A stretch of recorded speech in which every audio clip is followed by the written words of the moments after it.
There you go. Come on, Calvin, let's get him up here. Calvin Tillman, Mayor of Texas. Let's all give it a big standing ovation.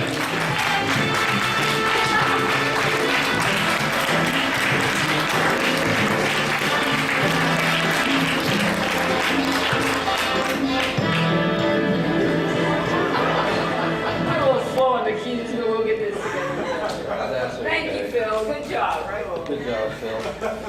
Yeah, thanks, Phil. Well, on the surface, in Dish, things have greatly improved. We have a permanent air monitor now, and that permanent air monitor is showing us that things have greatly improved in certain areas.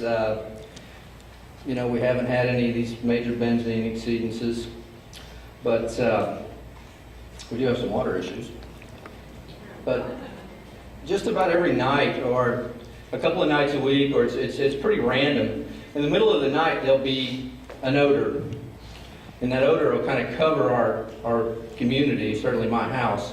And you can see that on the monitor. There's an ethane spike and a couple of other things that spike up. And it's between 10 o'clock and 4 o'clock in the morning. And it happens fairly frequently. And so a couple of weeks ago, a lady from Pennsylvania sent me an email. And she said, you know, I visited them when I went up there, and they have a young family, and they live right next to one of these compressor sites. And she asked me, goes, do your kids get nosebleeds? She goes, my kids get nosebleeds quite a bit. And I'm like, you know, oddly enough, my kids do. And so it still didn't really set in. But on Monday night, there was, about 10:30, there was just a horrible odor. And it was so strong that I couldn't sleep in our home. And it was making my throat a little scratchy. And I sent an email to TCEQ. It wasn't even up on the monitor yet because it has a couple of hour lag. And it showed up, of course, that there was a spike. But about 2:30 in the morning, my youngest son, Joshua, wakes up with a massive nosebleed. And it is essentially, you know, he's 5 years old, he doesn't really understand, so it's all over the house by the time, you know, we get woken up.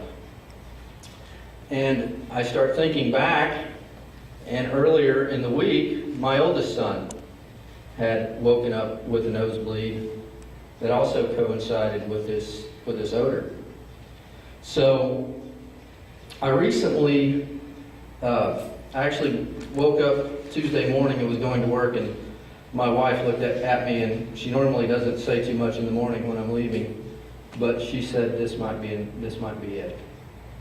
And I readily agreed, and so we're planning on putting our property up for sale in Dish and moving on if at all possible.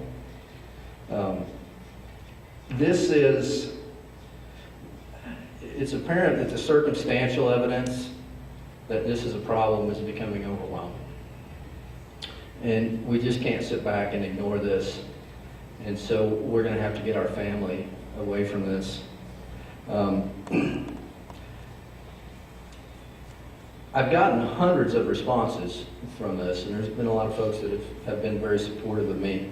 And one of the things that has been brought up on a number of occasions is that formaldehyde can cause this. And so, you know, I was certain that we had tested for formaldehyde, and I looked back and we had not. And neither has TCEQ, so it's never been tested for. Yet it's readily known to be part of the compression process. I mean, it's pretty much a given that you're going to have formaldehyde coming from a compressor site. So I'm urging TCEQ and any of our state legislators that may be here or officials to get TCEQ to start testing for formaldehyde. This may be another one of those things that they don't want to look for because they're going to find, and then they're not going to know what to do with it when they find it. But